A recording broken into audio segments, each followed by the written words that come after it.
एक ऐसे ऋषि जिनके प्रताप से राक्षस तो राक्षस शक्तिशाली देवता भी कांपते थे, जिन्होंने अपनी शक्ति के बल पर समुद्र का सारा पानी पीकर पृथ्वी को बंजर बना दिया था। कौन थे वो ऋषि और आखिर उन्होंने ऐसा क्यों किया, आइए जानते हैं। दोस्तों, ये कहानी दैत्यों के राजा वृत्तासुर और उसके अत्याचारों से शुरू होती है। वह इतना बलशाली था कि देवताओं के राजा इंद्र और उनकी सेना पर आक्रमण करता रहता था। धरती पर मनुष्य ही नहीं बल्कि सभी देवता भी उससे परेशान थे। इसलिए इंद्रदेव ने महर्षि दधीचि की स्तुति कर उनकी हड्डियों से शक्तिशाली वज्र का निर्माण किया और वृत्तासुर का वध कर डाला। वृत्तासुर का वध होते ही दैत्य सेना में हाहाकार मच गया। वो सभी अपने प्राणों की रक्षा करने के लिए इधर उधर भागने लगे। वृत्तासुर के वध के बाद दैत्यों के पास कोई राजा नहीं था। तब वे धरती पर अपना जीवन बचाने के लिए इधर उधर छुपने लगे, लेकिन देवता उनको ढूंढ लेते और मार देते। देवताओं से बचने के लिए सभी दैत्यों ने समुद्र के नीचे छुपने का सोचा ताकि देवता उन्हें ढूंढ ना सके। इसी मंशा के साथ सभी दैत्य समुद्र की गहराइयों में जाकर छिप गए।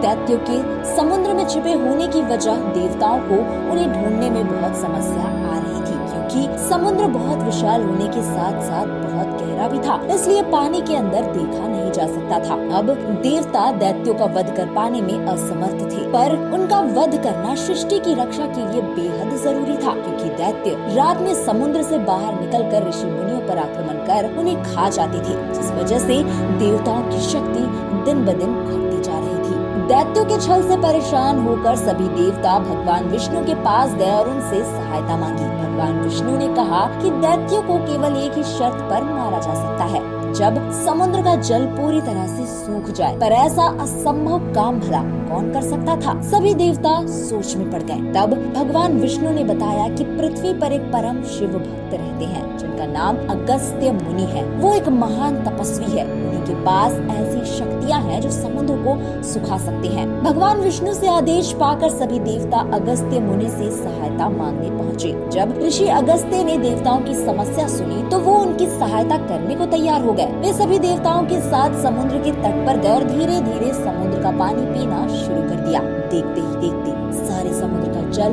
समाप्त हो गया। जहाँ कुछ क्षणों पहले लबालब समुद्र भरा था, वहाँ अब बंजर भूमि थी, जिस पर दैत्यों को साफ तौर पर देखा जा सकता था। दैत्यों के बाहर आते ही सभी देवताओं ने उन पर भीषण आक्रमण कर दिया और सभी का वध कर डाला। कुछ दैत्य डर कर वहाँ से भागकर पाताल लोक में जाकर छुप गए। तो दोस्तों, इस तरह से महाप्रतापी अगस्त्य मुनि ने समुद्र का जल पीकर देवताओं और ऋषियों की सहायता की तथा दैत्यों का अंत करवाया। लेकिन जब देवताओं ने राक्षसों का वध करने के बाद अगस्त्य मुनि से समुद्र का जल वापस लौटाने को कहा तो उन्होंने इसमें असमर्थता जताई। उन्हें बताया कि अब वो सारा जल बच चुका है। ये सुनकर सभी देवता हैरान हो गए कि अगर धरती पर जल नहीं होगा तो धीरे धीरे धरती नष्ट हो जाएगी। सभी देवता अगस्त्य मुनि के द्वारा समुद्र का जल न लौटा पाने के कारण भगवान ब्रह्मा से सहायता मांगने पहुँचे। तब भगवान ब्रह्मा ने बताया कि कुछ समय के बाद भगीरथ इस पृथ्वी पर आएंगे। उनके तप से माँ गंगा का इस पृथ्वी पर आगमन होगा। उन्हीं के जल से विश्व के समुद्र फिर से भर जाएंगे। तो दोस्तों, इस कहानी में फिलहाल इतना ही। मिलते हैं अगले वीडियो में एक और नई कहानी के साथ।